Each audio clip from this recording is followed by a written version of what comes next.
Today we stand united in our destiny, forging a future of strength and glory.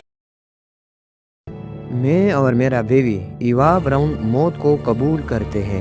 Surrender سے بہتر ہے کہ ہم مر جائیں۔ ہٹلر کی آخری کہاوت نے ثابت کیا کہ ہٹلر آخری سانس تک اپنی فیصلے پر قائم تھا۔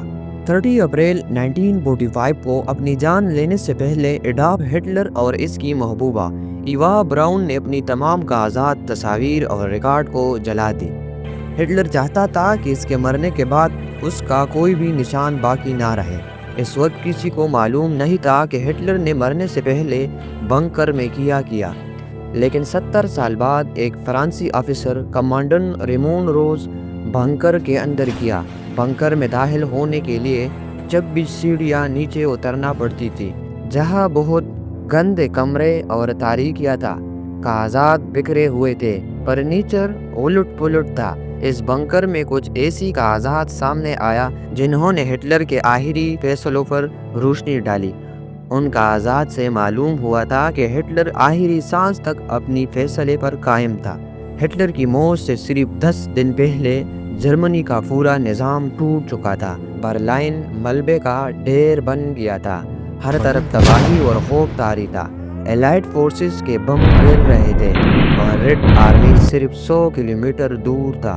اس دوران ہٹلر بنکر میں چھپا ہوا تھا، جو زمین سے صرف 7 کلومیٹر نیچے تھا، جو صرف اور صرف ہٹلر کے لیے بنایا گیا تھا۔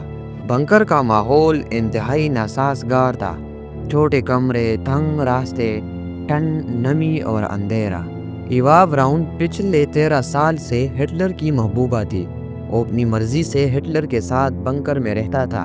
ایوا براؤن کا ایک خط جن سے پتہ چلتا تھا کہ وہ ہٹلر کے بغیر نہیں رہ سکتا۔ اس نے اپنی دوست کو خط لکھا تھا، یہ جگہ بہت ڈراؤنی ہے، لیکن میں خوش ہوں کیونکہ ہٹلر میری ساتھ ہے۔ باہر برلن جنگ کا میدان بن چکا تھا، روزانہ بمباری اور ہر طرف تباہی۔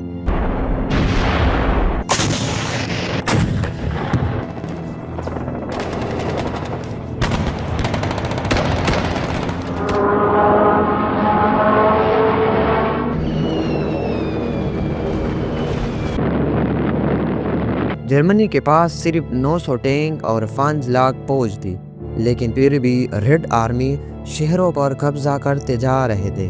ہٹلر کی موت سے چند دن پہلے ہٹلر کے سب سے قریبی ساتھی ہرمن گورنگ نے ہٹلر کو دھوکہ دیا، تو گورنگ نے ہٹلر کو ایک خط لکھا کہ اب جرمنی کا پاور میری ہاتھوں میں دے۔ ہٹلر غصے سے پاگل ہو گیا۔ ہٹلر نے اس کو غدار قرار دیا اور تمام عہدوں سے ختم کر کے سزائے موت سنا دیا۔ 29 اپریل 1945 کو ہٹلر نے اپنی ساتھیوں کو جمع کر کے اور کہا، وقت آ گیا ہے۔ اس رات 1 بجے ہٹلر نے ایوان براؤن سے شادی کر لی۔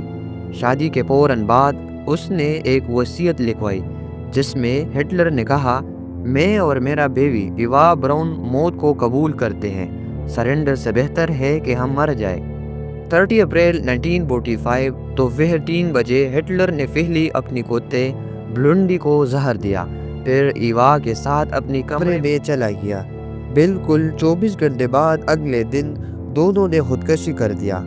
ہٹلر نے پستول سے خود کو مار دیا اور ایوا نے زہر کی گولی کھائی۔